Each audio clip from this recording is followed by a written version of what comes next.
Retrouvez vos émissions préférées Equality sur le site www.equality-radio.fr. Equality, c'est votre émission contre les discriminations et pour l'égalité.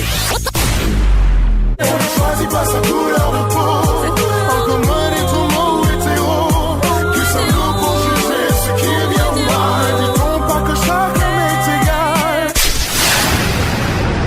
L'union fait la force.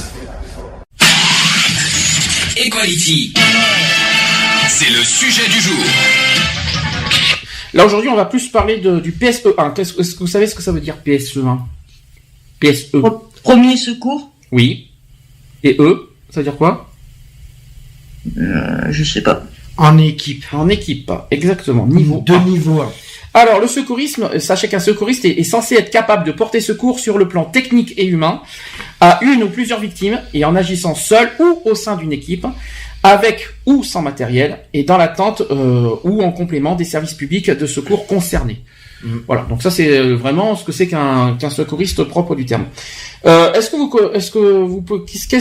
pourrait dire quoi? Quelles sont les bases d'un secourisme? Quelles sont les bases? Les principes de base? Bah c'est déjà. Alors au passage j'en ai 7. Hein. En base, les premières bases d'un secouriste, bah c'est de savoir. C'est si. Proche du micro. Observer quand il y a un souci. Alors j'ai pas tout à fait ça. Hein. Ouais, j'arrive pas. Donc un secouriste est censé respecter les règles d'hygiène et de sécurité individuelle et collective.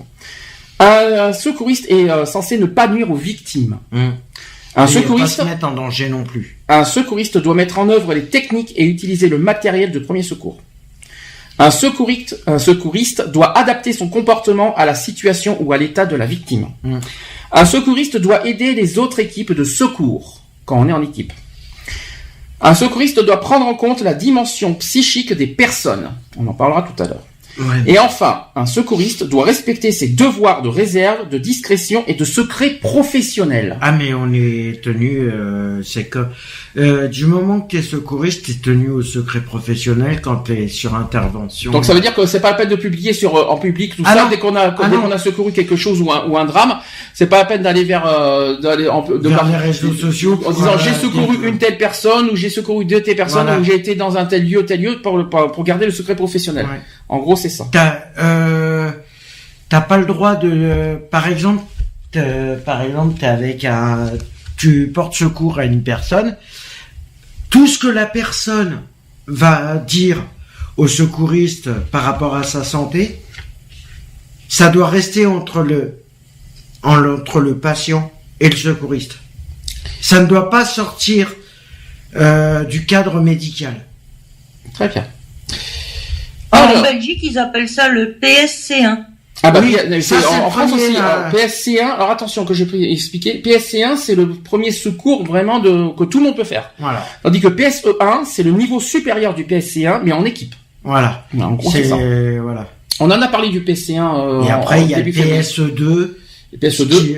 Il y a encore plus haut que PSE2. Il y a le PSE2. Après, il y en a d'autres parce que pour devenir pompier, le minimum pour devenir pompier débutant, je veux dire pas bénévole, mais déclaré en tant que pompier, il faut minimum le PSE2. En équipe. Par exemple, le bancardage chez PSE2. On en parlera tout à l'heure. Alors, PSE1, comment fonctionne est-ce que tu te souviens comment ça fonctionne? Parce que je sais que même si t'es pas titulaire du PSE1, mais t'as un petit peu appris certaines choses. Est-ce que tu sais comment fonctionnent les dégagements d'urgence? T'as plusieurs méthodes. Tu peux le faire seul ou tu peux le faire en équipe, ça dépend comment. J'entends Lionel qui arrive, on va pouvoir lui poser la question, ça sera plus simple. Après voilà, t'as plusieurs façons de le faire. Monsieur Lionel, dégagement d'urgence, t'as plusieurs façons de le faire. Lionel est de retour, est-ce que ça va? T'as bien récupéré? Ouais. Récupérer quoi? Bon, on en est sur le secourisme, monsieur Lionel. Oui. Je vais te poser une question, comme ça, vous êtes tous les deux secouristes. Et puis comme ça, Nat pourra apprendre des choses, parce qu'elle elle connaît un peu elle connaît bien le PSC1, mais elle connaît pas le PSE1. Comment fonctionnent les dégagements d'urgence? C'est un dégagement d'urgence. Déjà, est-ce qu'en dégagement d'urgence, on est d'accord, ça fonctionne qu'en PSE1, ça ne fonctionne pas en PC1. Bien sûr. Ouais. Quoique en PSC, tu peux l'employer en PSC, mais oui, quand tu m'as montré la dernière fois, quand tu dois c'est ça, quand tu prends une personne par les poignets ou même par les jambes pour la dégager, par exemple d'un incendie ou d'une perte de conscience d'une personne, voilà. T'as un objet qui Alors, tu peux faire un dégagement d'urgence, bien sûr. J'ai plusieurs méthodes de traction. Bien sûr. Ouais. Est-ce que vous les connaissez, les méthodes de traction? Bah, t'as par les poignets. Ça fait 1. Par les chevilles. Ça Par fait les 2. chevilles, ouais. Sous les aisselles. 3. Ça fait 3, il en manque un. Et par alors par la taille, je crois. Non. Non, je me suis. Tu as alors moi je vois ça en dégagement d'urgence par rapport à un véhicule. Ouais. C'est joue contre joue en fait. Non. C'est pas le porté? Non. Bah si, traction c'est ça de toute façon. Hein. Traction c'est le porté. Alors, traction sur les chevilles, par les chevilles. Donc on prend les chevilles en hauteur. Et après tu les tires. Traction par les poignets, c'est pas dangereux ça? Non, c'est tu prends par les poignets comme ça. Ouais. Bon, pour toi tu fais une clé. Voilà, c'est une clé poignet à poignet en fait. Ouais. Et tu tires la personne. Ça on est d'accord, tout le monde peut le faire. Hein. Ah oui, c'est du PSC ça. Ok. Même dans les chevilles, c'est du PSC. Par les aisselles. Alors par les aisselles, ça c'est pas du PSC, c'est du PSE. Là c'est PSE. Donc en fait, tu prends sous les aisselles en faisant toi devant une clé, hein, donc tu prends, le papier. et la personne, tu dois la lever, et il faut qu'elle ait les talons qui traînent au sol. Et vous avez oublié une traction, c'est par les vêtements. Oui. Oui, alors ça oui peut-être. Bah, c'est même sûr, je les vends, moi. Ouais, mais c'est pas ce qu'on pratique. Donc il faut, en fait, par les vêtements, pour ceux qui savent pas, il faut tirer la victime sur le sol jusqu'à ce qu'elle soit en lieu sûr. Par les vêtements. Bon après, c'est rare qu'on prenne par les vêtements. Hein. C'est pas une des blousons quand ça passe, mais après les t-shirts. Non, mais même non, c'est pas une extraction les qu'on vêtements, prend. on les fait pas. Bah, sous le t-shirt, ça sert à rien. Tu fais un dégagement sous aisselle. Ouais, voilà, c'est ce que j'allais dire. Donc, même un blouson, quoi. Je vois pas l'intérêt des vêtements, en fait. Quel est le plus recommandé? Le plus recommandé, c'est les aisselles. Alors, les aisselles, c'est PSE, c'est ça le problème. Ah oui, bah après, c'est poignet, cheville. Et à défaut, si on est qu'une seule personne, cheville? Cheville ou poignet. D'accord. Tout dépend dans la situation où, comment est placée la victime. La sortie d'un véhicule. Joue contre joue. Joue contre joue, c'est-à-dire? Alors, en fait, c'est, la personne est assise. Donc, oh putain, la technique, elle est complexe parce qu'elle est chiante en plus. Elle est chiante d'autant en plus. Déjà, il faut enlever la ceinture de sécurité. Alors, voilà, tu défais la ceinture de sécurité, tu dégages la personne au niveau des jambes, tout ça, si elle est prise au niveau du tableau de bord ou quoi que ce soit. Faut se coller à elle. Alors, si je me souviens bien, faut lui passer, il y a un bras à lui passer au-dessus derrière notre cou. Du moins. Et pour la tenir. Pour aller et je sais qu'elle est sur la ceinture. Il faut choper au niveau de la ceinture. Elle est super chiante comme technique à faire, mais très efficace parce que tu peux dégager n'importe quelle personne. Ouais. Et après tu la tiens donc joue contre joue, donc ta joue contre sa joue, et en fait après tu l'extrais du véhicule. Le bras qui est. Alors j'ai les méthodes de. Elle est chiante à faire. Alors je l'ai. Vous allez me dire un par un. Tu vas me dire expliquer comme ça. Mais... Donc il faut détacher ou couper la ceinture de sécurité. Ouais. Il faut ensuite dégager éventuellement les pieds de la victime des pédales du véhicule. Ça, ouais. Il faut passer la main sous son aisselle la plus proche et maintenir son menton. Oui. Il faut passer l'autre main sous l'autre aisselle et saisir sa ceinture ou son poignet opposé. Ouais. Il faut tirer la victime hors du véhicule en se redressant tout en poursuivant le maintien de la tête. Il faut allonger la victime sur le sol en zone sûre, en accompagnant sa tête et sa nuque. Et sachez qu'un second secouriste peut aider à allonger la victime au sol. Donc pourquoi c'est plus recommandé en PSE que PSC? De toute manière, c'est du PSE. Extraction de véhicule. Oui, un PSC n'a pas le droit. Interdit. Et si jamais, c'est comme un retrait casque pour un motard. Un retrait casque, si jamais il y a un motard qui se pète la figure et qu'il faut lui retirer le casque, faut pas lui enlever. Le PSC n'a pas le droit. Alors, le PSC, il faut appeler les secours, en fait. C'est ça. Tout simplement. Ça. Maintenant, si t'es habilité comme moi ou comme n'importe qui d'autre de la Protec, par exemple, un retrait casque, moi j'ai le droit de pratiquer le retrait casque. Oui. Vous savez comment il faut dégager un enfant ou un nourrisson? Dans les bras. Véhicule? C'est la même technique, normalement. Alors, il faut le porter dans les bras. Absolument. C'est dans les bras. Et la traction sur le sol par un équipier relais? Alors, c'est à ta victime. Par exemple, je vais te dire, t'as une personne qui est prise sous là comme on a les bureaux. Par exemple, t'as une personne. T'as un premier équipier qui se met. T'as un des deux équipiers qui va aller saisir sous les aisselles la victime, mais en se mettant à plat ventre. Et le deuxième l'équipier va va t'attraper les chevilles pour tirer.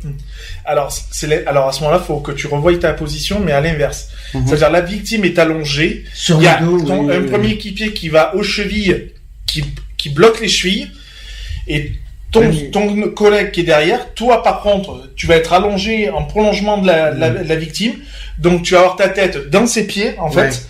Tu verrouilles ses chevilles, et c'est ton coéquipier qui lui va te choper tes chevilles à toi et va te tirer.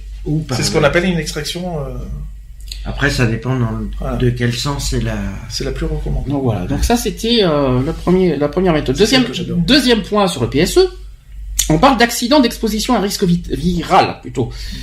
J'allais dire vital, viral. Ça te parle? Exposition virale. Est-ce que vous savez? C'est toxique, ça? Viral. Alors c'est plus, ça peut être ça, par exemple. Mais viral, c'est virus. Donc par exemple les muqueuses, le sang, les liquides biologiques par le sang, etc. Bon, vous savez comment ça fonctionne par rapport à ça? Les extractions. Tout simplement. Non, mais c'est simple. Il faut. C'est des gants. Voilà, tout simplement. Et évidemment, vous avez oublié le produit qu'on en avait parlé la dernière fois. La solution hydroalcoolique. Voilà, c'est ça, exactement. C'est tout con en fait.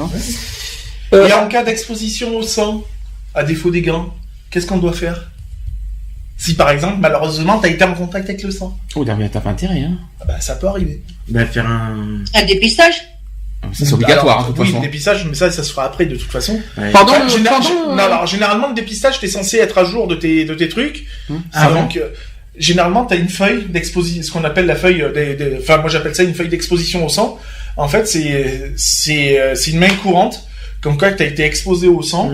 Et afin que tu puisses être évacué, mise on va dire, entre parenthèses, un petit peu en quarantaine, pour subir des tests pour voir s'il y a eu contamination ou pas. Alors ensuite. Et c'est une feuille qui est obligatoire de toute façon. Ensuite, que faire en cas de piqûre, de blessure et de contact direct de liquide biologique avec une peau lésée? Qu'est-ce qu'il faut faire? Je me laisse mourir. Non, évidemment. Qu'est-ce qu'il faut faire? Des garrots? Non. Ah non. On ne fait pas de garrot. C'est pas une hémorragie. Le garrot, c'est l'hémorragie. Il faut pas confondre. En plus, tu fais un garrot pour la piqûre? Non, il faut juste Un garrot, c'est tout le monde. On en a parlé la dernière fois. Je sais pas si vous vous en souvenez. C'est vraiment en cas d'hémorragie. Hein. Oui, puis c'est très rare maintenant qu'on utilise le garrot. Externe ou interne? Externe. Hein. On est d'accord. C'est très rare que le garrot soit employé maintenant. On l'emploie plus. On fait souvent des points de compression. Oui, mais à l'époque, moi, c'était le garrot. Oui. Alors déjà, en cas de piqûre, alors sachez que déjà, peut-être que pas beaucoup le savent, sachez qu'il faut pas faire saigner. Non. Parce que s'il y a du venin ou quoi que ce soit, tu peux faire disperser en fait contre le venin. Par exemple pour une piqûre d'abeille ou. Alors il faut pas faire saigner, nettoyer, et il faut nettoyer quoi qu'il en soit tout de suite la plaie. Abondamment. Il faut et tout de suite. Et ensuite il faut rincer. Oui. Parce que si vous tombez sur quelqu'un qui est comme moi, qui est allergique aux piqûres d'insectes? Alors là c'est directement les urgences. Hein, de toute façon, on est obligé de pratiquer un minimum de soins. Et déjà, après, c'est les urgences qui prennent. Après, de toute façon, il y a l'appel au SAMU, hein, donc. Moi, si tu veux, je suis obligé de me faire une piqûre d'adrénaline. Ouais, mais ça, c'est le SAMU après qui prendra le relais. Ouais. Nous, on n'a pas le droit, par exemple, même si tu l'as sur toi, par exemple, t'as une seringue avec un produit d'adrénaline dedans. Nous, on n'a pas le droit de te la faire. Ouais. Rappel de questions. On n'a strictement pas le droit. Rappel de questions qu'on avait pour poser la dernière fois, on en a déjà parlé. Est-ce qu'un secouriste a le même rôle que le SAMU? Pas du tout. Quelle est la différence entre les deux? On n'est pas médecin. Voilà, c'est ça. Tout simplement, on n'est pas médecin. Mais vous avez des pratiques. On a des pratiques. On n'a pas le droit de faire d'injections, de donner quels que soient les comprimés. Même une personne qui est asthmatique, hein, si elle a son inhalateur sur elle, on n'a même pas le droit de lui donner, quoi. On a juste le droit de lui mettre dans la main et c'est à elle de faire le mouvement. On n'a pas le droit, nous, de pratiquer le truc.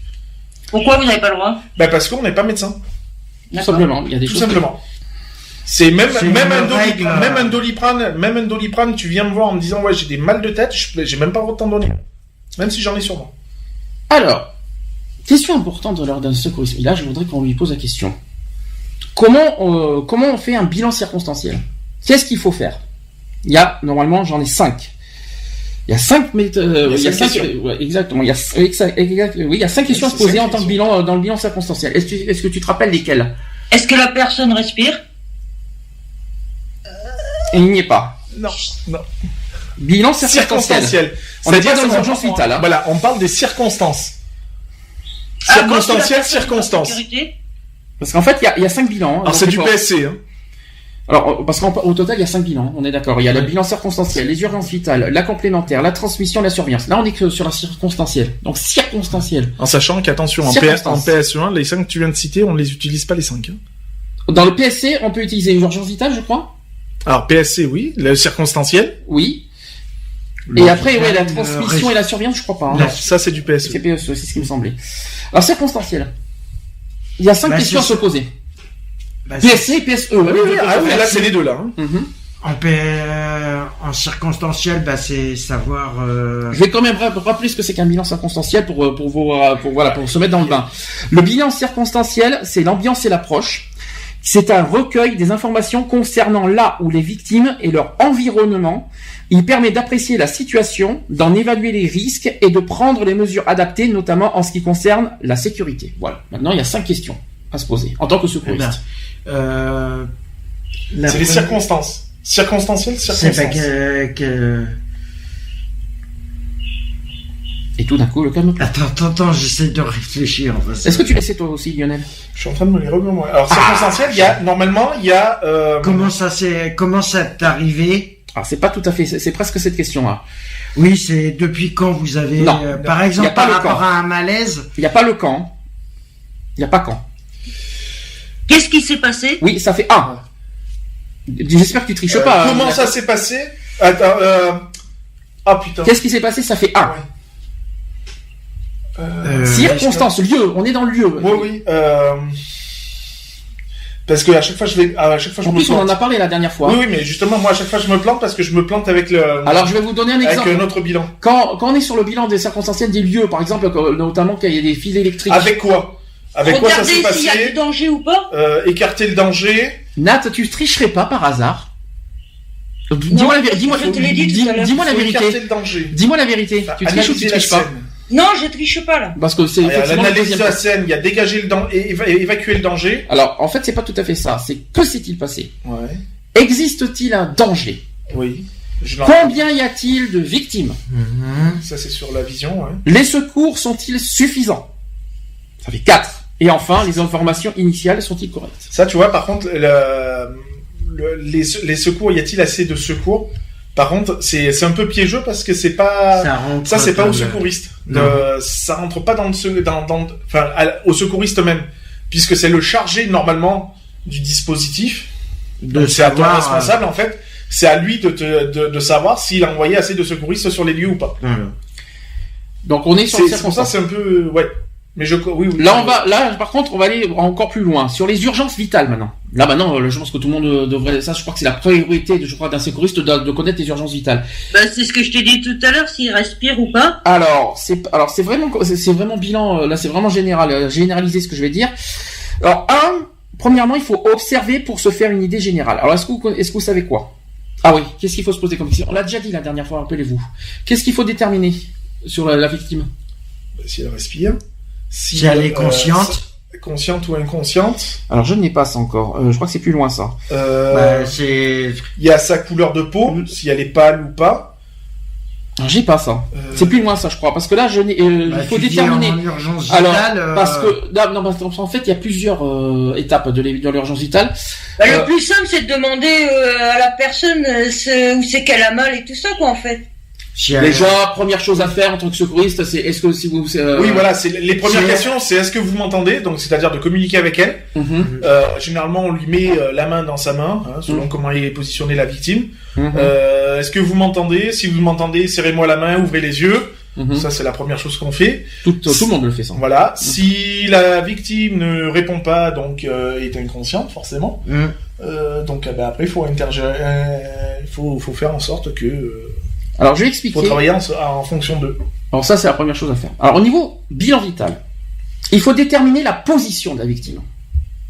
Donc, si allongée, inerte, assise ou debout. Ensuite, il faut déterminer le sexe. Oui. Homme ou femme. L'âge approximatif. C'est ce que tu dois noter, c'est ce qu'on doit noter dans un calepin, c'est ça? C'est ça. Alors, Ça dépend parce que selon le degré d'urgence, l'âge, t'as pas le temps. L'âge plus ou moins tu t'en fous. Oui. Le tout c'est on rentre vraiment dans l'urgence même. Donc on essaye après s'il y a des proches aux alentours, par contre oui là on fait le bilan à fond quoi. Et après il faut déterminer l'apparence et l'environnement, c'est-à-dire s'il y a malaise, s'il y a une maladie ou s'il y a un traumatisme. Voilà. Ça c'est très important. Ensuite il faut identifier la victime, donc il faut agir, il faut désobstruer, il faut arrêter l'hémorragie s'il y en a, bien sûr. Ensuite, il faut identifier une perte de connaissance, c'est ce qu'on a dit tout à l'heure, ou la plainte principale. C'est ça. Qu'est-ce qu'on appelle une plainte principale? Une plainte principale, c'est si la personne se plaint d'une douleur X ou Y, de vraiment tenir compte, quoi, de ne pas la faire passer au second plan. C'est justement l'inverse, c'est de la faire passer en priorité. Alors, perte de connaissance, c'est ce qu'on vient de dire. Si vous m'entendez serrer, moi la main, ouvrez les yeux. C'est ça. Ensuite, la recherche de la conscience est réalisée, quelle que soit la position de la victime. Quelle que soit la position, on peut rechercher quand même. Hein, c'est ce qu'on dit. Oui, bien sûr. Ah oui, non, mais ça, Si la victime ne répond pas et ne réagit pas, qu'est-ce qu'il faut faire? Une grande claque. Non, vérifier si elle respire, déjà. Vérifier la respiration. Là, il y a deux cas. Hein.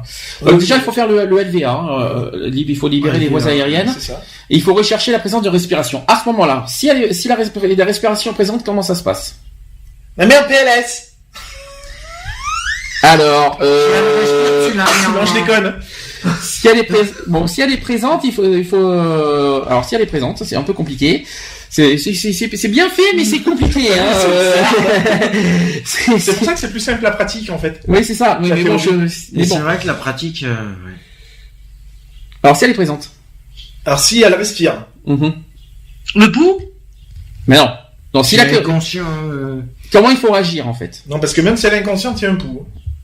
Oui. Alors, si la victime répond et réagit, je dis rien. Hein. C'est très simple. En fait, je vais vous répondre à la question. Si la victime répond et réagit si vous m'entendez, il suffit d'interroger pour identifier la plainte principale. Voilà. Donc, lui poser 5 questions. Question suivante, c'est où avez-vous mal? C'est ça. Que ressentiez-vous? Et etc. Voilà. Par exemple, donnez-moi la douleur, l'échelle de la douleur de 0 à 4. Quoi qu'il en soit. 0 étant nul, 4 étant la plus forte. L'objectif, c'est simple, c'est de rechercher les signes moins évidents d'une détresse. Voilà. Il faut rechercher une altération et des fonctions vitales. Ça va? Est-ce que c'est ça? Oui. C'est bien, ça suit le... Oui, ça suit le cheminement. De toute façon, ça peut être que ça, parce que sinon, c'est plus bref que ça, mais après, oui, voilà. Ouais, après, il faut quand même répondre. Parce que nous, c'est vachement raccourci, quoi. Oui, normal. En même temps, oui, tu vas pas paraffer devant la victime, quoi. Non, c'est souvent, t'as pas vraiment le temps. Après, c'est sûr que voilà, par exemple, comme tu vois là, le bouquin qui est là, bon, je vais pas te dire d'avoir le bouquin sur toi quand t'es face à une victime parce que ça fait un peu bidon, mais bon, voilà quoi, c'est comme pense bête, c'est pas plus mal. Alors, autre chose, c'est qu'il y a une histoire de signe d'altération de fonction nerveuse. Alors, c'est hyper compliqué parce qu'à l'état normal, il faut que la victime soit consciente, il faut qu'elle réponde de façon cohérente, il faut qu'elle réagisse quand on lui parle et quand on la stimule délicatement. Si la victime se souvient de ce qui s'est passé, si elle n'a pas présenté de perte de connaissance, si elle présente des pupilles symétriques et réactives à la lumière du jour, ça il faudra expliquer pourquoi. Si elle bouge les doigts et les orteils à la demande, la sensibilisation, et enfin si elle arrive à serrer les mains.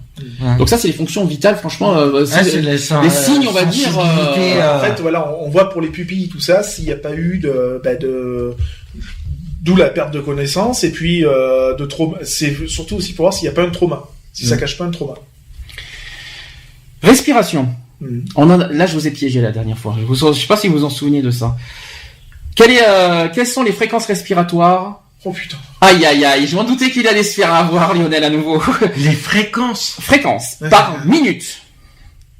Par minute. Quelle est la fréquence normale, par exemple, d'un adulte?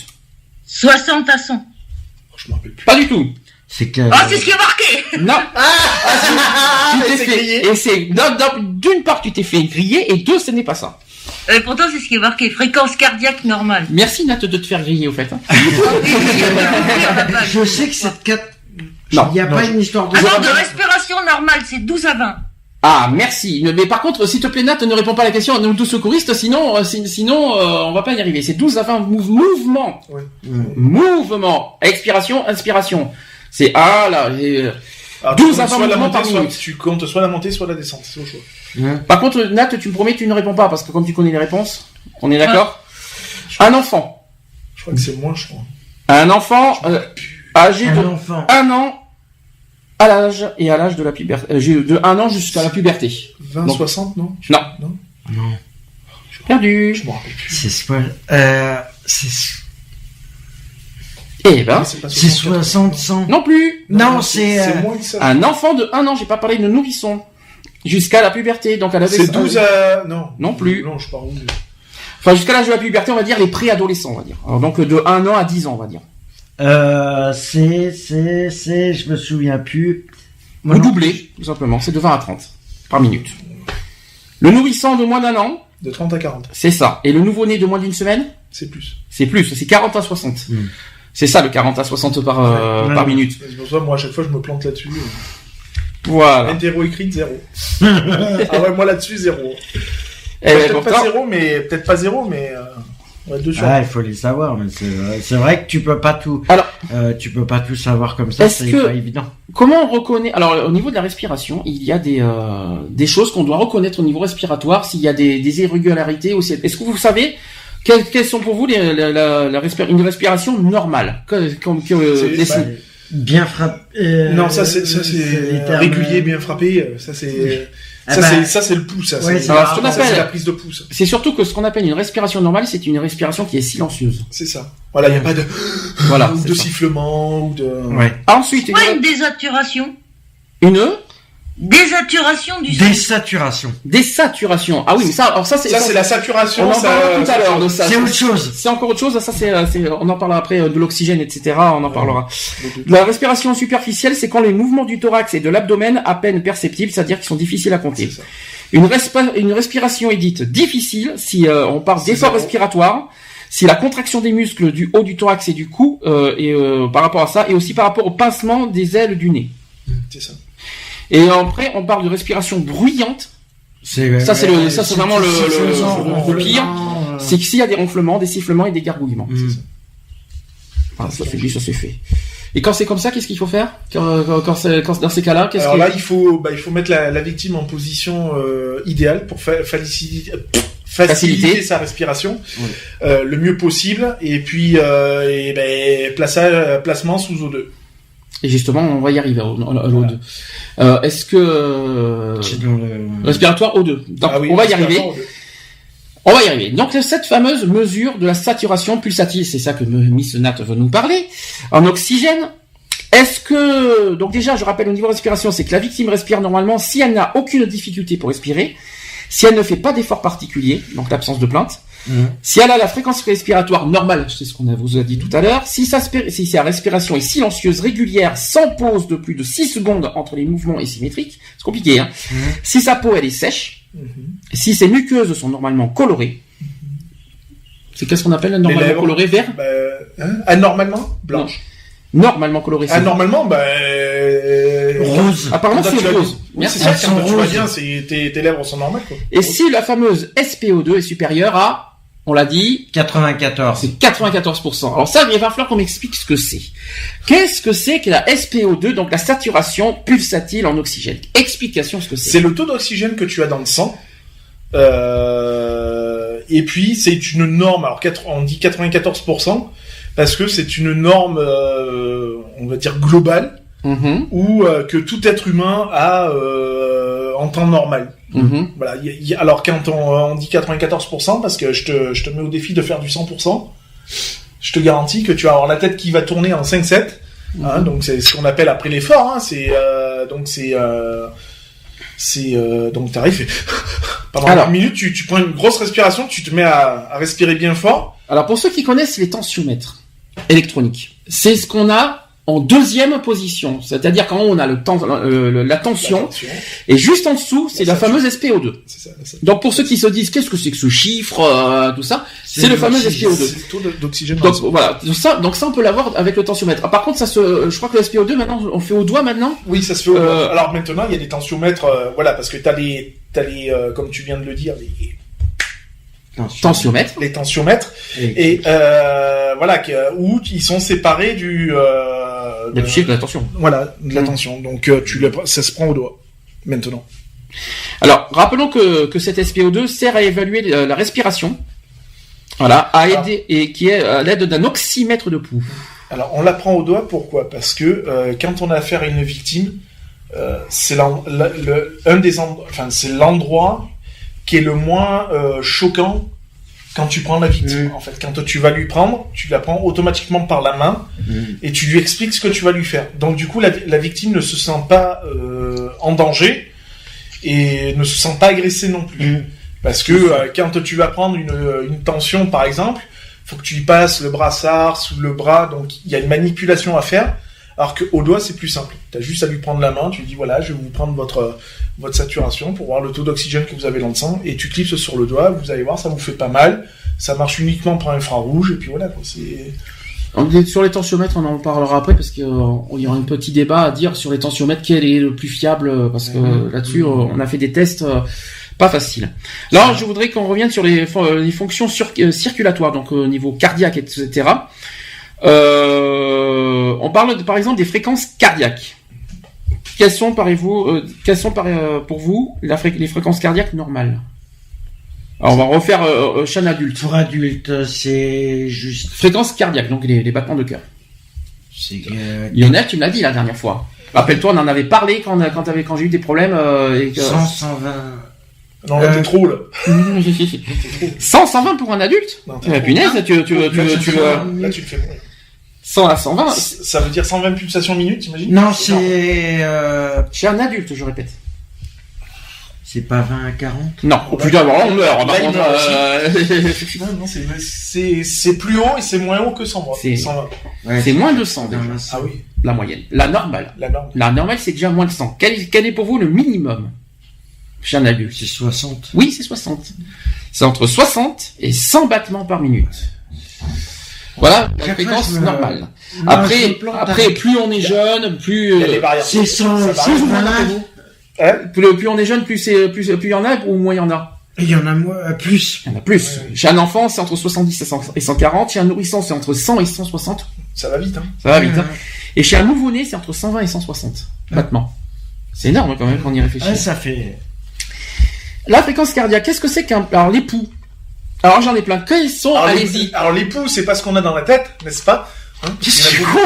Non, mais c'est important de le dire parce que quand tu dis, moi je me rappelle quand on a fait la formation au collège à Sisteron, quand on a parlé de prise de pouls, il y en a plus d'un qui se sont mis à se marrer parce que ouais, les pouls, ah bon, parce qu'il y a c'est pas les pouces, c'est pas les pouls qu'on a dans la tête quoi. P-O-U-L-S. Alors il y a plusieurs de types de pouls. Alors j'en ai 1, 2, 3, 4. Oui, t'as le pouls pédieux. Le fémoral. Le pédieu, il n'existe pas. Si, c'est le pied. C'est au pied. Alors, je l'ai pas. C'est à la cheville. Alors, je l'ai pas. Je vous dis franchement. Pédieu, pied. Pédieu, on est d'accord, c'est le pied. C'est cheville, non? C'est fémoral.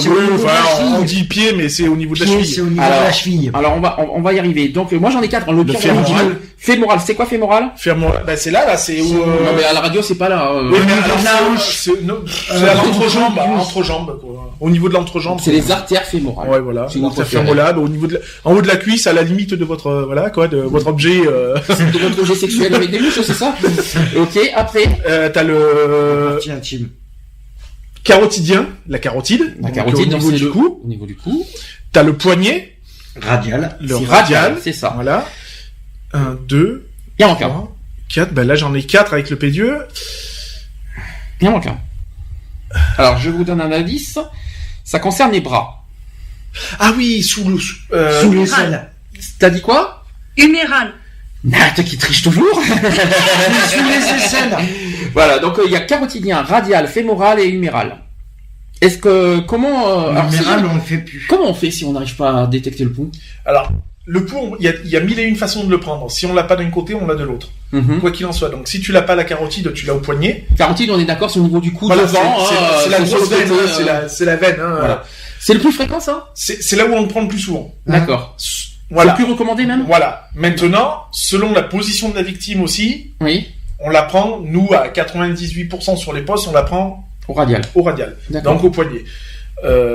Voilà. Après, à défaut du poignet, on va la chercher, tout dépend du sexe de la personne, Mhm. soit la fémorale, soit au niveau de la cheville. On prend, alors, au niveau de l'aine, on le prend pas, hein. On le prend jamais. Pourquoi ça dépend du sexe de la personne? Ben parce que vu que tu vas légèrement au niveau des parties intimes pour le fémoral, si c'est sur une femme et que tu es un homme, faut que la victime, voilà quoi. Alors, il faut que ce soit une femme qui le fasse à une femme et un Voilà, homme. de faire un généralement homme. on privilégie ça pour éviter tout problème. Question piège. D'accouchement. Pourquoi le pouls carotidien est le plus recommandé? Parce que c'est le plus proche du cœur. Merci, c'est ça la réponse. Bref, merci Lionel. Merci. Hein, pour Ça sert le PSE. Hein. C'est bien. C'est bien. Et comment on fait la carotide avec combien de doigts? 2 doigts. Alors, de 2 à 3 voix. On peut faire à Oui, 3 deux. aussi. Tout dépend. Alors après, c'est Deux tout. maximum. Alors c'est tout dépend de la sensibilisation des gens. Parce que moi, je travaille avec des collègues sécuristes qui, eux, malheureusement, que ce soit 2 avec 3 doigts, ils n'ont aucune sensibilisation. Donc 2. Sensibilité, pardon. Donc l'extrémité, surtout C'est les ça, doigts. c'est le bout, hein, c'est le bout du L'extrémité, doigt. et il faut le faire sur la ligne médiane du cou. C'est ça. Tu prends. Alors, s'il y en a qui ont du mal à suivre, en fin de compte, il suffit juste légèrement d'appuyer pour sentir la carotide. veine, Mhm. la carotide. Et en fin de compte, après, il y a juste à placer ses doigts et on le sent très vite. Hein, je dirais, on peut même le faire soi-même. Hein, voilà, moi je suis dessus et ça tape sévère. Hein. C'est bizarre. Est-ce qu'on peut le faire dans les deux côtés du coup? Ah oui, tu mais le deux, sens Tu de les as côté. dans les deux? D'accord, parce que moi j'arrive pas à le... Alors des fois, on dit qu'il faut pas trop appuyer pour le sentir et des fois, il faut appuyer un peu plus. Ouais. Alors pas trop pour pas comprimer en fin de compte la veine. Ouais. Hein, parce que si tu comprimes, forcément le sang ne passe pas. Mhm. Voilà, et puis après il y a plusieurs indices. Alors on le dit bien frappé, on le dit filant, on le dit irrégulier. Alors qu'est-ce qu'on appelle régulier et irrégulier dans un pouls? Alors quand on dit un pouls régulier bien frappé, Mhm. c'est-à-dire le battement et alors c'est Normal. les séquences sont les mêmes, à identiques, à temps respecté sixième. par exemple. Hein, et par contre, c'est bien frappé. Donc, c'est-à-dire que même quand tu places tes doigts, tu le sens que tu tapes bien sur tes doigts. Quoi. Voilà. Ça, c'est ce qu'on Tu le appelle sens bien. un pouls régulier bien frappé. Alors c'est régulier quand l'intervalle de temps identique entre deux battements et absence de pause aussi. Et par contre c'est irrégulier si l'intervalle de temps différent entre deux C'est battements. C'est compliqué ça par contre. Là c'est technique. Hein, je Ouais, dis c'est clairement. technique. Et Après- c'est bien frappé si c'est facile à Voilà. percevoir et c'est bien mal frappé si c'est difficile à Alors, on percevoir. l'appelle filant. On dit ça Filant, comme ça. c'est-à-dire que tu le sens à peine. Hein. C'est tu le sens à peine taper. Hein. Il tape, il tape plus, il tape plus. Alors, troisième chose, là aussi on attend beaucoup au tournant, c'est la tension. La tension PSC ou PSE. PSE. PS. Donc les PSC ne peuvent pas prendre de tension. Non, Pourquoi? non. Bah parce qu'il faut savoir utiliser déjà un tensiomètre. Mhm. Déjà. Alors à aiguille, on parle. Alors à aiguille, bien sûr. Et puis voilà. Enfin, je sais pas. Après, tu me poses un peu une question à laquelle j'ai du mal un peu à répondre parce que, enfin, moi, j'aurais tendance à dire qu'il faut une certaine expérience pour utiliser ce C'est genre con parce d'outil-là, que quoi. c'est con ce qu'on dit parce que je vais être honnête avec vous. Après, il faut Nous, savoir lire. je parle des électroniques parce qu'on n'a pas on n'a pas chez soi une aiguille, on n'a Bien pas sûr. les aiguilles. Mais chez soi, on peut avoir son propre tensiomètre et se prendre nous soi-même sa tension. Bien sûr. Donc c'est là que je comprends pas en fait pourquoi. Après, C'est pas logique en fait. après, il faut après, savoir il déchiffrer les. Il faut savoir lire une tension. Voilà. On va aller Oui, électronique, non, mais- c'est facile. Par exemple, si tu te dis, mais même électronique, si pour toi tu te dis, ouais, bon, c'est bon, j'ai 18, tout va bien, Mhm. c'est faux. Déjà, tu sais C'est pas faux si- parce que tu sais qu'une tension à 18, c'est trop. En temps normal. Enfin, un PSE sait que c'est trop. Mhm. Comme n'importe quel médecin te dirait, mais vous avez une tension qui est trop haute. Là, je prends ma tension. en direct, nous avons un tensiomètre. Non, mais sérieusement, déjà, il y a plein de choses.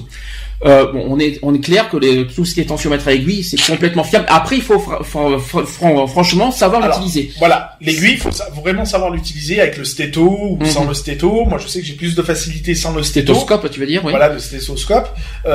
Parce que moi, le stéthoscope me gêne principalement. Pourquoi Alors, c'est vrai que C'est au niveau des bruits autour, c'est ça? Voilà. Alors le stéthoscope est important justement pour savoir si aussi si c'est bien frappé, si c'est filant. Voilà. Tu parles de respiration, au niveau du cœur. On entend le battement du cœur? Oui, tu l'entends. Donc du coup, ça te donne une idée supplémentaire parce que l'aiguille, elle ne fait que descendre. Après, elle va freiner. Tu vas avoir un petit sursaut de l'aiguille. Donc là, tu vas avoir ton maxima. Elle va redescendre et là où elle va ralentir un bon coup, elle va s'arrêter une dixième de seconde et repartir. Et là, tu auras ton minimum. Alors, les tensiomètres électroniques. Débat. Fiable ou pas fiable? Ça dépend. Nous, on a fait un test. C'est ça. On a fait un test il y a pas très longtemps. Alors, moi, je suis fiable. Oui. Poignée, non. Alors, oui et non, justement. Alors, pour le radial, c'est 0. Honnêtement, je le cache pas, puisque Sandy est là pour le dire. Je l'ai même testé sur moi, qui suis de nature calme. Je suis monté à 17. Hein. C'était 16 et quelques, on se souviendra encore. C'est-à-dire que la semaine où j'étais très malade, où j'ai eu des problèmes, je vais pas en parler, ça c'est personnel. J'ai eu des soucis personnels, et le poignet détecte bizarrement on va dire des trucs bizarres. Par contre, ce qui est hallucinant, c'est que on a comparé l'aiguille et aussi le tensiomètre électronique au bras. Et ben c'est exactement identique. Donc ça veut dire qu'on privilégie, on recommande fortement les tensiomètres électroniques à bras, mais pas au poignet. Alors de toute façon, n'importe quel médecin, quand vous allez chez le Toubib, quand il vous prend votre tension, il la prend jamais au poignet. Il la prend toujours au brassard et au niveau du bras. Donc parce que oui, c'est là où on estime que c'est le plus fiable. Il est plus proche du cœur aussi. Et donc, c'est pas que c'est ça. La tension, c'est pas le cœur. Non, ça a aucun rapport. Mais c'est parce que. Dis pas ça. Si tu dis que la tension c'est le cœur, tu vas te faire flamber. Hein. Après, j'ai pas d'explication bien précise là-dessus, mais majoritairement, c'est là où on le prend principalement, quoi. Est-ce que vous savez à quoi correspond la prise de tension? C'est quoi? On détecte quoi exactement? On détecte les battements du cœur. Oui. Non. Alors, avec le stéto, je parle de la tension. Oui, mais avec le stéto, puisque c'est l'équipement complet, tension plus stéto. Donc, tu détectes les battements du cœur. Ça te permet de voir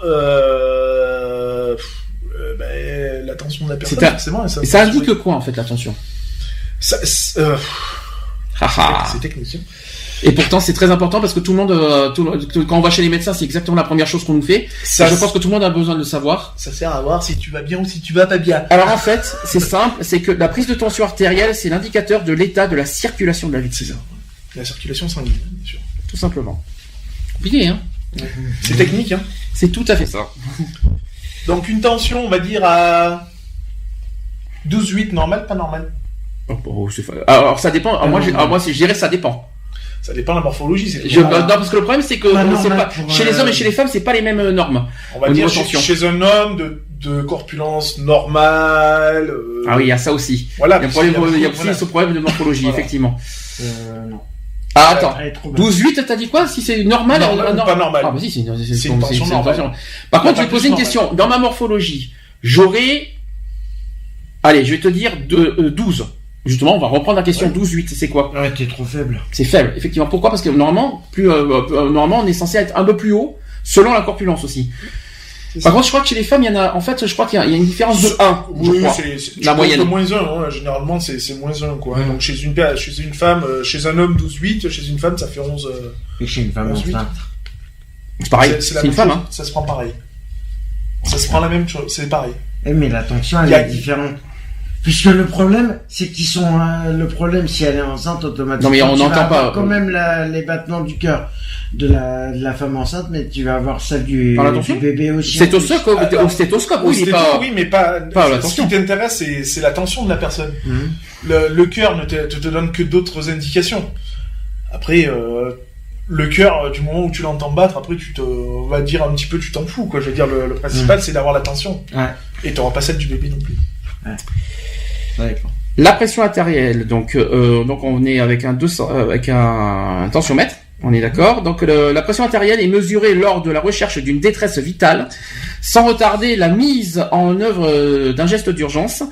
Est-ce que vous savez ce qu'il faut? On va pas parler technique, c'est pas compliqué. Attention, il y a rien de plus simple. Hein. Voilà. Par contre, il y a un sens. Ah oui, pour le brassard, il y a toujours un sens parce que il y a généralement maintenant c'est marqué. Hein. Ouais. Il y a marqué un endroit où il y a marqué artère. Alors là où il y a marqué l'artère, en fait, non, c'est au niveau de l'avant-bras. C'est au niveau de la jonction de l'avant-bras et du bras, hein, l'artère, là où il y a marqué artère, c'est toujours vers la main. Précision quand même, il faut dégonfler le brassard, Oui. parce que sinon, Il y en a beaucoup qui oublient. Sinon, ça fausse. Ça fausse le truc. Alors, au-delà du gonflage, alors ça c'est une technique ça aussi. Il faut aller jusqu'où? Alors moi je monte jusqu'à 210. C'est quoi, c'est une tondeuse ou c'est... Non, cette tension On croirait qu'on avait entendu un bourdon, dis donc. tension électrique. Donc tu vas jusqu'à 210 dans tous les corps ou selon selon la corpulence? Non, dans tous les cas, je pompe jusqu'à 210. Mais ça fait mal quand même 210 ans. Ça sert. Ah oui, par contre c'est très bien ce que tu me dis, parce que quand on lit les tensions au niveau numérique, au niveau électronique, il y en a qui disent oui j'ai 130. Non, il faut lire autrement. C'est-à-dire que il y a pas de virgule. C'est vrai qu'il y a pas de virgule. Il y a pas de virgule. 19,2. Alors justement, ça aussi. Où 19,2. Où Alors, au poignet. Ah oui. 19,2. Bah putain, t'as fait fort là. Ouh. Je te rassure, 19,2 là, tu serais aux urgences, à l'hôpital. T'es aux urgences. Le premier chiffre, c'est 192. Non, ça fait 19,2. Ouais, c'est ça. Non, t'es censé être. Alors justement. Le deuxième chiffre, c'est 110. Ouais. Ouh. Et le pouce, c'est beaucoup. 98. C'est beaucoup quand même. 98. Alors 110, ce doit être normalement. C'est pas le SPO2. Il y a marqué dia derrière, à côté. Ah, c'est la dialyse. C'est la dialyse. Oui. C'est ça. Et 98 pulsations minutes. Ça c'est ton pouls. T'es haut, hein. T'es haut au niveau pulsation. Oui, c'est haut, hein, je trouve. Hein. Même la dialyse, je la trouve haute aussi. Hein. Par contre, question, comment lire justement dans l'électronique, pour ceux qui connaissent pas les tensions, comment on peut lire la tension? Il y a 3 chiffres, il n'y a pas de virgule effectivement, il faut tout simplement lire les 2 premiers chiffres avec une virgule. C'est une virgule imaginaire. Par contre, quand on dit 14,1, moi j'ai un médecin qui me l'a bien expliqué, c'est pas 14,1. Dans les tensiomètres électroniques, c'est 14,10. Oui, voilà. C'est très important à dire parce que alors, même généralement, quand tu parles, tu ne dis pas, bon, ben voilà, vous avez 12,80 de tension. Tu dis, généralement, vous avez 12,8. Mais c'est 12,80. Voilà. Mais médicalement même la virgule, tu ne la prononces pas. Tu dis, vous avez 12,8 points barre. Voilà, généralement, c'est comme ça qu'on l'emploie, quoi. Donc, quoi qu'il en soit, on recommande le bras. Oui. Donc, qui dit bras, donc forcément, il va y avoir le brassard. Le brassard, il faut le dégonfler, sinon c'est même pas la peine de prendre la tension. Et le mettre à l'endroit, surtout. Le mettre à l'endroit. Sinon, au lieu de serrer, il va gonfler. Il faut le mettre à 2 cm au moins au-dessus du pli du coude. C'est ça. Donc là, à peu près, hein, tu comptes à peu près 2 doigts, hein, ça suffit amplement. D'accord. 2 doigts, ça suffit. C'est sur le biceps, ça, de toute façon. Ouais. Voilà, donc ça c'est très important. Après, je vais pas vous parler trop des techniques parce que là, sinon on est dans 2 ans. Je pense que personne, on va pas dire, on n'a pas des gagas non plus en audimat. Pour ceux qui connaissent pas, on sait jamais et tout ça. Voilà. Sachez que la mesure de la pression artérielle ne présente aucun risque pour la victime. Quoi qu'il en soit, donc il y a aucun problème là-dessus. Pas en danger. Voilà, il y a aucun risque. C'est électronique, c'est pas électrique, donc tout va bien, on risque rien.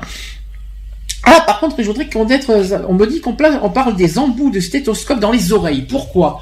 Ça se fait dans les oreilles maintenant? Oui, alors le stéto, il y a une façon de le mettre. Ah oui, pardon, oui, vous, pourquoi? Oui. Ben. Alors parce que, en fin de compte, moi j'appelle ça des oreilles. Oui, merci.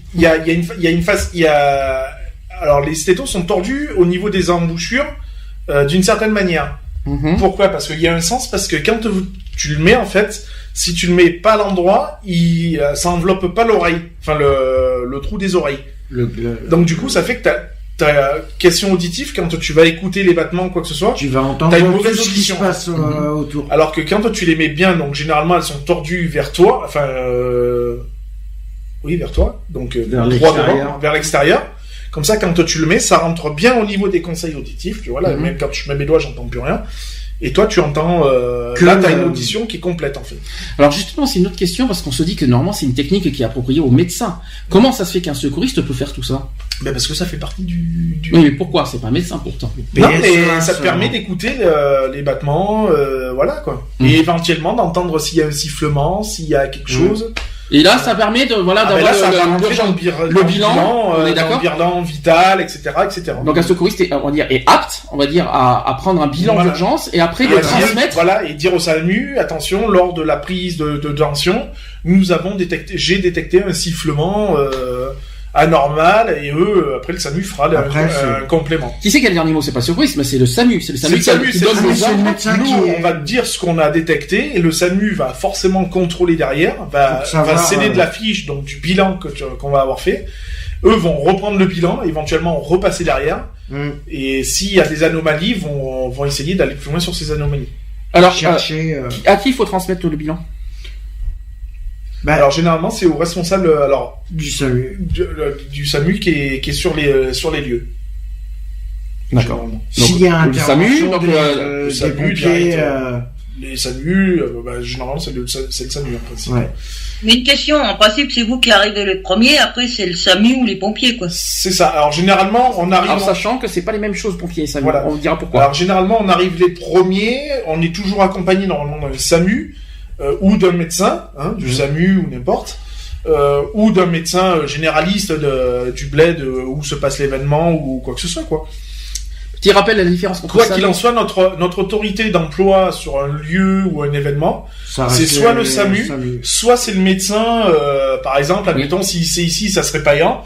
Ça serait le docteur Payan qui serait notre responsable. Alors question, on en a parlé la dernière fois. Pourquoi quels sont il y a des choses qui différencient SAMU et pompiers. On en a parlé la dernière fois. SAMU c'est lorsque c'est quand c'est Alors on utilise plus les sapeurs-pompiers. À l'origine, pompiers c'est les accidents. C'est les soldats du feu. Donc non mais c'est les accidents de voiture par exemple. Les voilà. Pompiers. Oui, oui bien sûr. De toute façon. D'accord. Le SAMU c'est plus pour des malaises, pour des. C'est corporel. C'est des malaises, des infarctus, on va dire des babioles entre parenthèses quoi.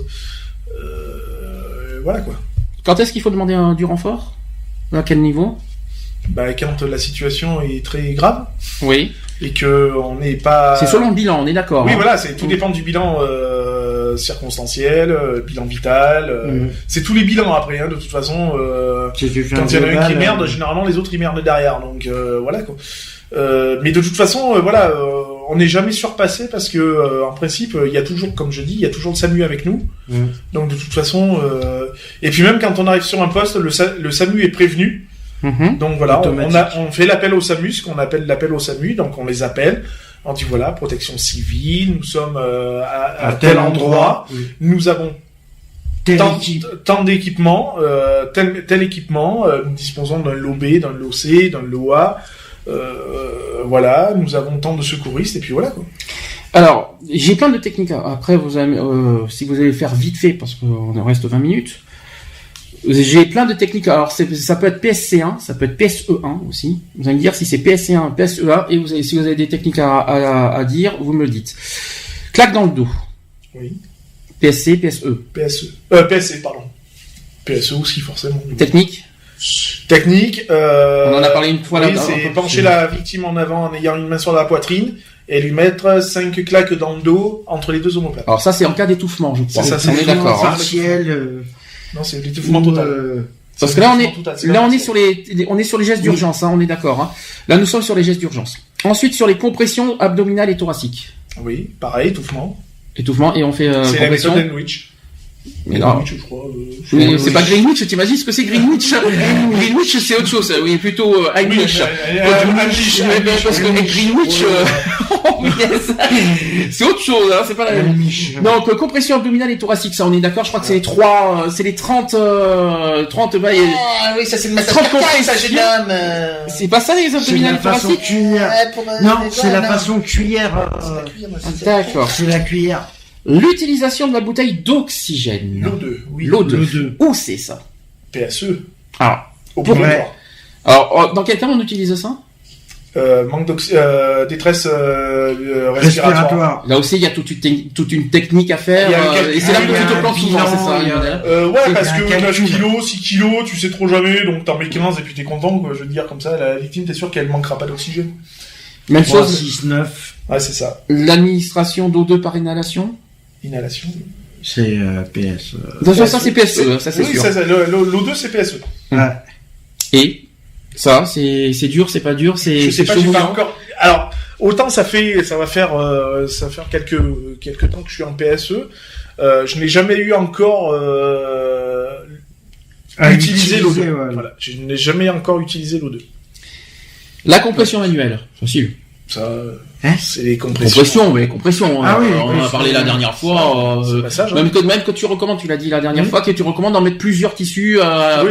Voilà, pour bien, C'est ça. pour pas que le saignement. Alors, plusieurs tissus, si le premier ne suffit pas. Oui. Ça sert à rien d'en mettre d'autres si ça suffit. Je veux dire, si par exemple tu fais ton point de compression et que tu t'aperçois que ça saigne encore, là t'en fais un deuxième par-dessus. Ça sert à rien d'enlever le premier pour en mettre un autre. Hein. Il faut surtout pas l'enlever, c'est en mettre un deuxième, le serrer, si ça suffit pas, ainsi de suite. Le garrot.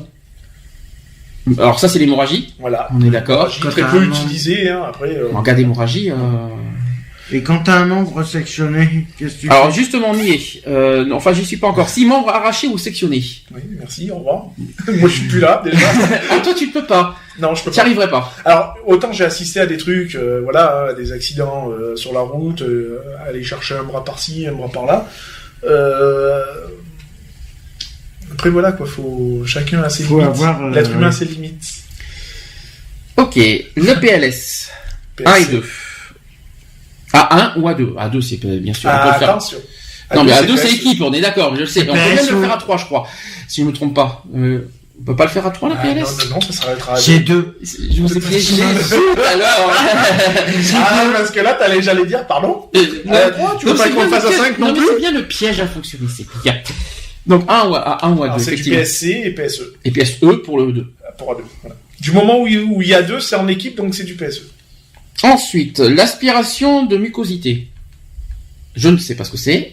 PSE, que je dis pas de conneries. Et c'est quoi? C'est Ça PSE. me parle pas déjà en Alors là, PSC, c'est donc, les capsules de Guedel, ce qu'on appelle. Donc, c'est qu'on met un tube dans la trachée et on glisse. C'est pour l'aider on à glisse un respirer. produit, une tige à l'intérieur qui est très désagréable d'ailleurs, que je conseille pas le jour de faire. Pour Parce que moi, j'ai testé sur moi.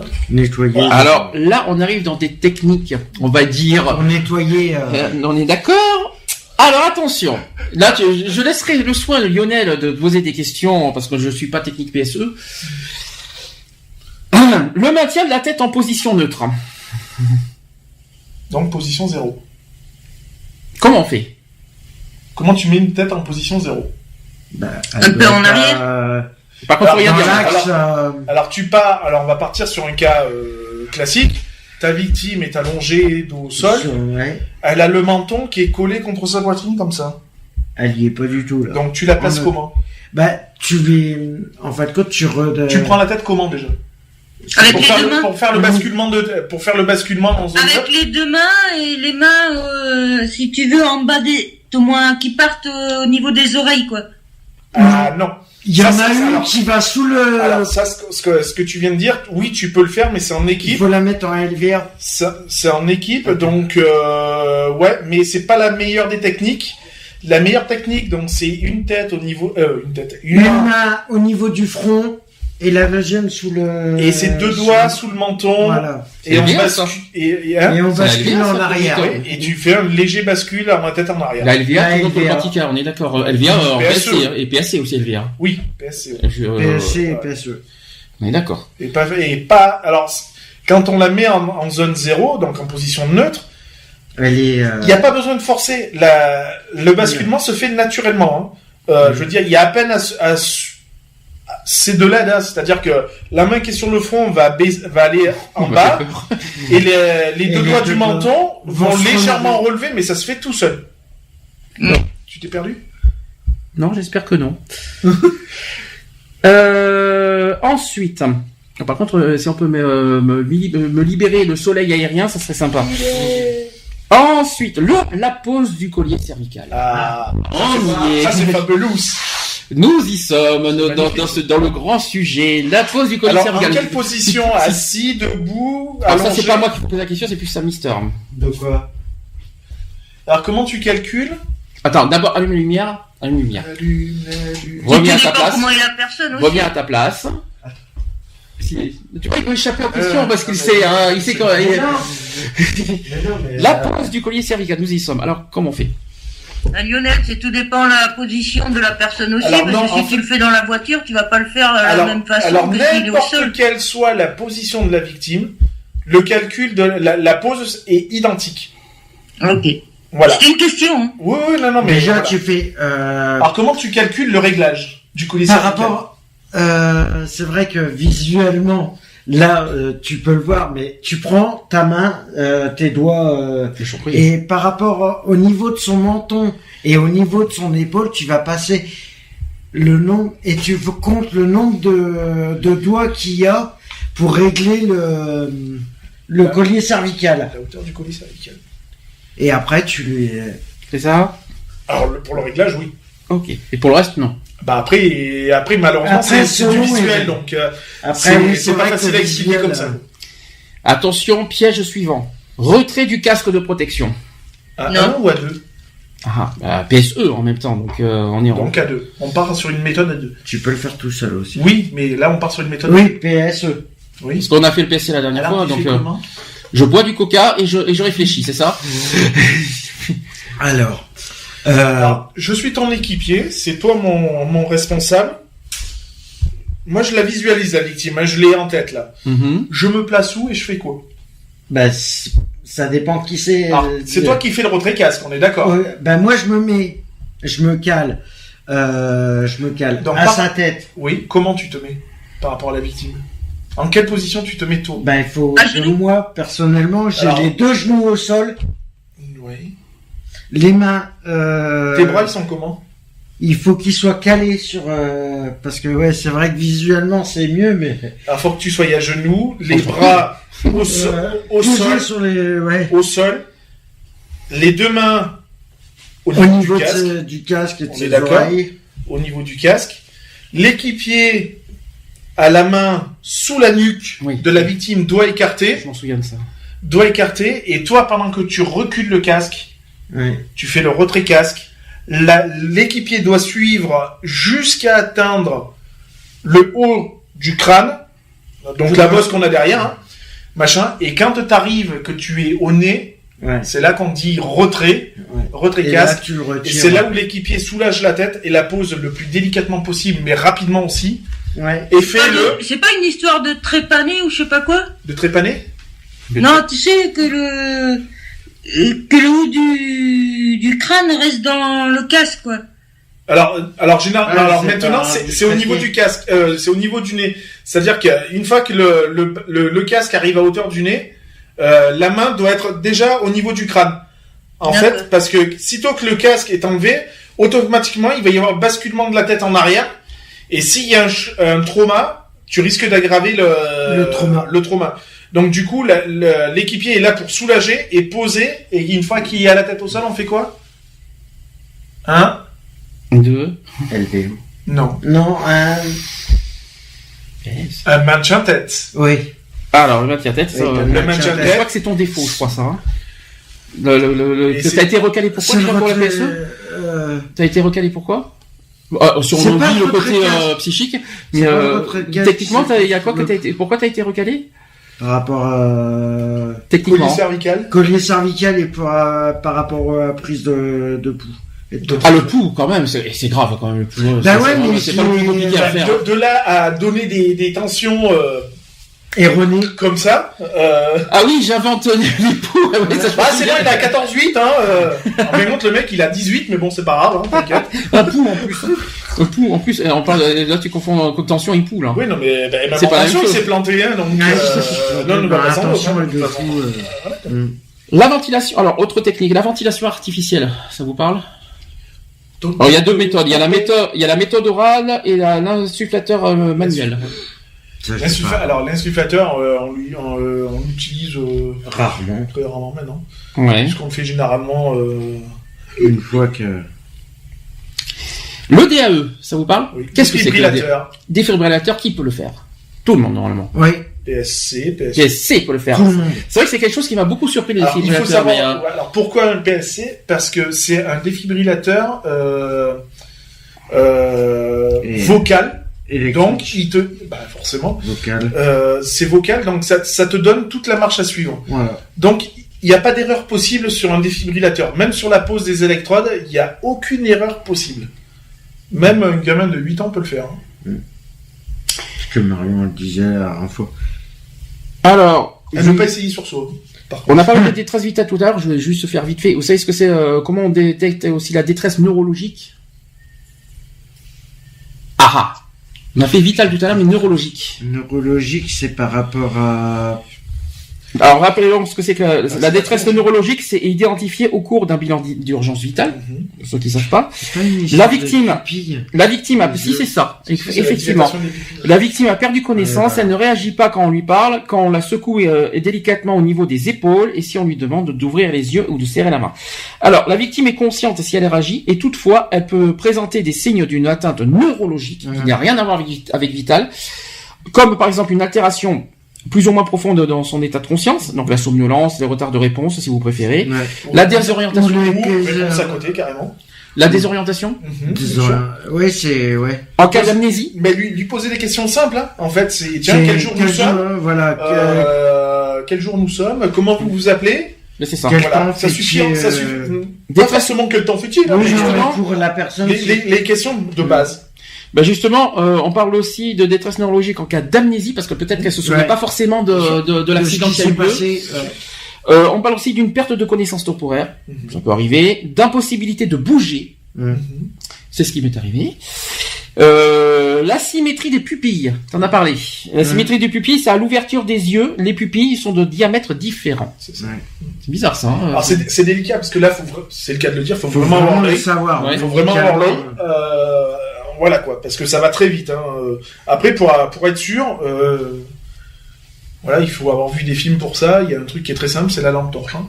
La petite lumière qui passe vite fait sur les yeux. Il faut avoir vite fait la dilatation et voilà. On parle aussi d'absence de réaction des pupilles à la lumière. Et enfin, et ça aussi je connais malheureusement ça, c'est l'anomalie de la parole. C'est ça. Ça, c'est des détresse neurologique, ça. Voilà, alors le truc des yeux à la lumière, on ne le fait pas. Hein. Nous, on ne le pratique pas. Parce qu'on juge que c'est les médecins qui doivent le faire. Donc voilà. Alors, dans 10 minutes. Est-ce que, parce que là, Lionel, tu vas bientôt passer le PSE2. C'est ça. Est-ce que, pourquoi tu veux passer le PSE2? Qu'est-ce qui t'intéresse? Alors, qu'est-ce qui m'intéresse? Déjà, c'est la formation complémentaire par rapport au PSE. Oui. Donc, utilisation de nouveaux matériaux, notamment les brancards. Brancardage, on est d'accord. Voilà, le brancardage. Qu'est-ce qu'il y a dans le PSE2 qu'il n'y a pas dans le PSE1? Est-ce que tu as plus de responsabilités? Il y a plus de responsabilités, forcément. Voilà, donc il y a une responsabilité du PSE1 et du PSC encore plus. Voilà. Alors, qu'est-ce qu'il y a plus du PSE1? Est-ce que tu sais ce qu'il y a au moins dans le PSE2 qu'il n'y a pas dans le PSE1? Est-ce que tu sais ce qu'il y a? C'est matériel, c'est beaucoup de matériel, hein. Il y a beaucoup plus de matos. Il y a de la technique qu'il n'y a pas dans le PSE1. Oui, puisqu'il y a du nouveau matos, donc il y a des brancards, donc il y a des différentes techniques de levage, Alors je vais t'expliquer, parce que peut-être que tu ne sais pas. Tu l'as jamais consulté celui-là, je suppose, tu l'as jamais vu le PSE2. Bon, il y a des choses que dans le PSE2 qu'il n'y a pas dans le PSE1, donc je vais te dire par exemple, il y a les crises d'asthme. Qu'il n'y a pas dans le PSE1. Pas besoin parce que bon, je ça parfaitement. Mais c'est quand même le malaise chez le diabétique. Ça c'est très très important. Il y a les AVC. Oui. Il y a les infarctus du myocarde. Oui. Il y a les accidents électriques. Oui. Les accidents liés à la plongée. Oui, c'est ça, ouais. Il y a ça. Il y a les compressions de membres, les effets de souffle, les gelures aussi. Oui. Les accouchements inopinés, je crois que c'est pas PSE1 ça. Les accouchements inopinés. Les accouchements non. C'est PSE2. C'est étonnant ça. Hein. Les affections liées à la chaleur. Les hypothermies, les intoxications, la pendaison, c'est terrible ça, hein. Les piqûres et les morsures, les traumatismes, les souffrances psychiques. C'est des compléments et la technique bien sûr du brancardage. Le PSE2 c'est du complément. On est plus sur l'asthme, oui. Parce qu'on ne fait pas tout là, hein. Parce que par exemple la plongée, comme je t'ai dit, BNSSA, donc c'est une autre technique, c'est que la mer ça, hein. C'est autre chose. C'est pour ceux qui sont à la piscine, voilà, les sauveteurs, les sauveteurs en mer, en piscine, tout ça. Alors attends, électrique oui, asthme oui, diabète oui. Brancardage obligatoire, piqûre oui et non. Piqûre, morsure, par exemple, les morsures Alors, oui, non, parce que, moi, je l'ai de serpent. Moi, je l'ai survolé en PSE1. Et puis, parce que je l'ai survolé en PSE1 et PSE2, puisque j'étais victime en PSE2. Donc, oui. Ouais, voilà. Après, il y a certaines choses, ouais, c'est assez vague quand même. C'est compliqué. Alors, par contre, au niveau technique, c'est vraiment compliqué. Je te le cache pas. Pour parler du PSE2, tiens, parlons vite fait des crises d'asthme. Par exemple, on détecte comment, d'après toi? Rien que ça? Mauvaise respiration. Rien que ça? Non, il y a détresse respiratoire, forcément. Bien sûr. Donc là, on revient sur le bilan. Voilà, tu reviens sur le. D'accord. Après, voilà, justement, le PSE2 est plus ou moins un complément parce que tu vas sur. En fin de compte, c'est pas que tu vas sur des nouvelles techniques, c'est que tu vas sur de nouvelles, on va dire, maladies ou accidents, quoi. Donc du coup, ça ne fait qu'englober ce que tu sais déjà, ce que tu es censé savoir en PSE1. Donc la détresse respiratoire. Alors après, il y a plusieurs causes d'asthme. Ça peut être lié à une allergie, lié à une infection, lié à des médicaments, lié à la fumée ou au gaz aussi. Une forte émotion aussi, ça peut arriver, ça j'en ai connu personnellement. Et on revient sur la détresse respiratoire. Donc on revient un petit peu sur le PSE1. Ah mais c'est des compléments du PSE1. Voilà. Les réactions allergiques graves, tu le sais. Oui. Comment on le reconnaît? Allergie, gonflement, couleur de rougeur, enfin ouais, aspect de la peau anormal. Alors en fait il y a plein. Hein. J'irais dire. Il y a la détresse respiratoire, on revient sur l'asthme. Ouais. Il y a la détresse circulatoire et aussi l'arrêt cardiaque. Et dans sa forme plus légère, il y a l'écoulement nasal et les éternuements, la modification de la voix, les gonflements de la peau, je crois que c'est ce que tu voulais dire, au niveau du cou, du visage aussi, l'apparition de plaques rouges, et il y a aussi les troubles digestifs avec la diarrhée et les vomissements. Voilà, c'est comme ça qu'on détecte des réactions allergiques. Ça me rappelle le PSE2. Et c'est PSE2. Oui. Non mais moi ça me rappelle quand j'étais victime. Ah oui, d'accord. J'imagine ce qui t'attend en juin alors. Non, parce que moi quand on m'avait donné certains ordres, on m'a dit fais-toi plaisir. Ah ouais, fais-toi plaisir. Je suis parti sur 4 problèmes en même temps. Lors d'un accident électrique. Oui. Attends, changement de cap. Quels sont les risques et les conséquences? Les conséquences, c'est arrêt cardiaque. Ça fait 1. Après, il y a les brûlures, faut trouver le point d'entrée et le point de sortie. S'il y a. Absolument. Parce qu'il n'y a pas forcément de point de sortie. C'est simple, hein. C'est simple. Oui, comme c'est bonjour. du PSE. Perte de connaissance, arrêt respiratoire, tétanisation des muscles. Ça paraît surprenant. L'arrêt cardiaque, les brûlures externes et internes, et aussi les traumatismes. Tout simplement. C'est simple comme bonjour en fait. Au revoir. Accident lié à la plongée, on passe. Oui, c'est ça. Donc après, voilà. Quelque chose à dire sur les traumatismes? Qui c'est qu'on peut rencontrer tous les jours aussi? Oui, sur les traumatismes. Oui. Il y a 1001 traumas. Hein. Alors, il y en a plusieurs. Des traumatismes. Alors apparemment dans le PSE2, je sais pas si vous l'apprenez dans le PSE1, il y a les traumatismes du dos et du cou. Tu vois ce que c'est ou pas? Traumatisme du dos et du cou. Il y a le traumatisme du crâne. Cervical. Ça c'est chaud ça. Par contre, traumatisme du crâne, ça c'est très très difficile. Traumatisme crânien, dorsal. Traumatisme du thorax, traumatisme de l'abdomen et traumatisme du bassin. Et ben tout ça c'est un PSE2. Oui, d'où le brancardage avec l'araignée, avec le plan dur, avec. Brancardage justement. Ça se passe à combien ça? Alors ça peut se faire à 3, ça peut se faire à 2, ça peut se faire à 4, ça peut se faire à 6. Tout dépend des techniques. Et la pose des attelles? La pose des attelles, PSE2. PSE2 aussi, c'est pas PSE1? Non, c'est PSE2. Comment ça se fait PSE2? Alors parce que c'est du... je sais pas. Je saurais pas te répondre. Je sais que c'est PSE2, mais je saurais pas te répondre. Merci d'avoir répondu à cette belle question, c'est sympa. C'est comme quand tu me dis, ouais, mais pourquoi le stéto, enfin pas le stéto, mais le tensiomètre en PSE et pas en PSC, je sais pas, je peux pas te dire, c'est comme ça. C'est pas moi qui fais les règles. La législation qui veut on a fait un peu à l'arrache, on va dire aujourd'hui, parce que c'est vrai qu'on avait d'autres sujets, sur les techniques. Moi, ce que je propose, bientôt, parce que si on fait une nouvelle saison, Lionel aura sa petite chronique de secourisme. Il nous expliquera un par un, mais vraiment un truc particulier. Donc, puisqu'il aura eu le PS2. Mais c'est pour ça, justement. J'espère. J'attends le PSE2, pour être honnête, afin qu'on ait tous les trucs possibles et imaginables. T'as pas le PSE1, donc tu peux pas avoir ta chronique. Non, je peux pas te... Donc Lionel aura la charge l'année prochaine, si jamais on fait une nouvelle saison.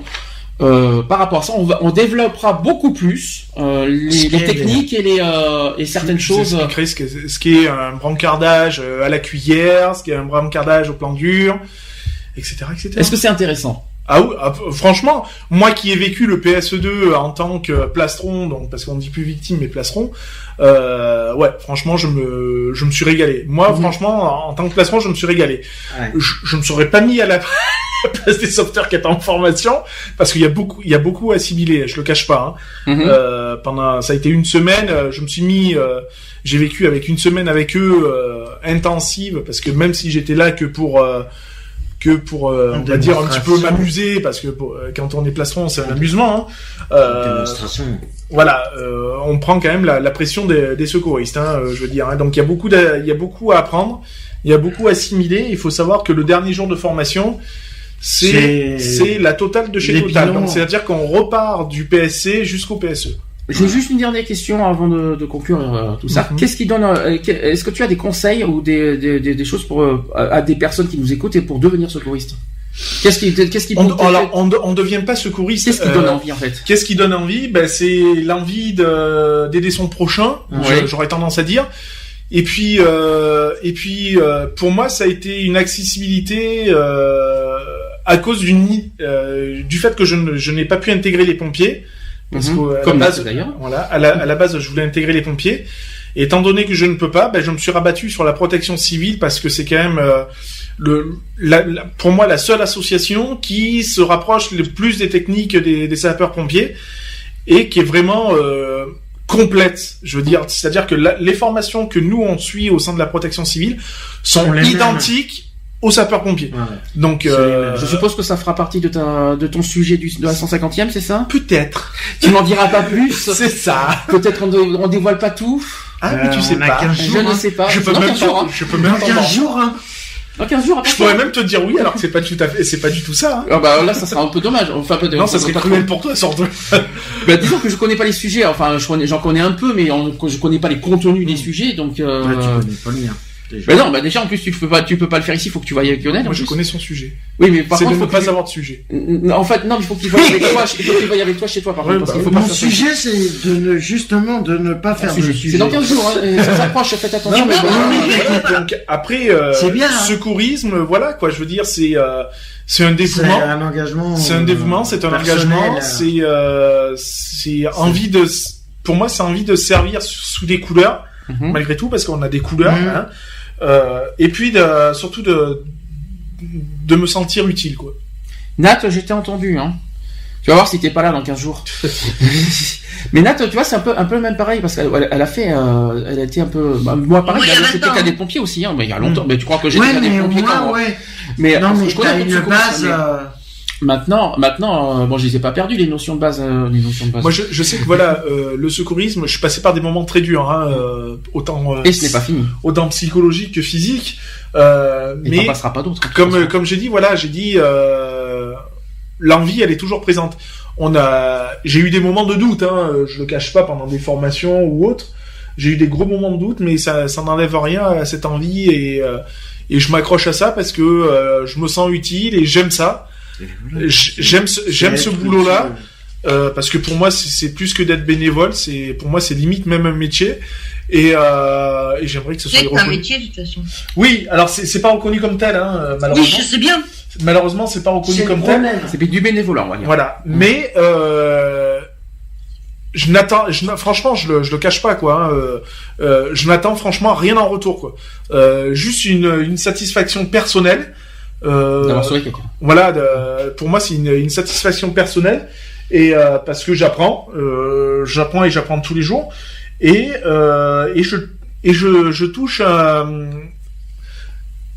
quelque chose qui aurait pu me paraître inaccessible à une certaine époque quoi. Nat, ça te donne envie de devenir secouriste après tout ce que j'ai divulgué? Bah ouais, mais il faudrait que je reprenne tout à zéro quoi. Mais c'est pas grave. Mais je me ferai un plaisir de te former. Oh là. Avec l'autorisation du F, je pense, parce qu'elle ne dira pas. Ça dépend ce que. Non, mais en tout bien, tout honneur, voyons. Professionnellement parlant. Hein. Heureusement qu'elle n'est pas là, parce qu'elle serait capable de dire avec. Ça dépend quoi et tout. Tout à l'heure, elle a réagi, F, je m'en souviens encore. Non, mais bon, voilà. Non, mais après, voilà, la protection civile pour. Je vais faire un petit peu de pub bien, parce que c'est aussi le but. Mais c'est pas pour ta 150e, ça? Non, mais tu n'en sais rien de toute façon.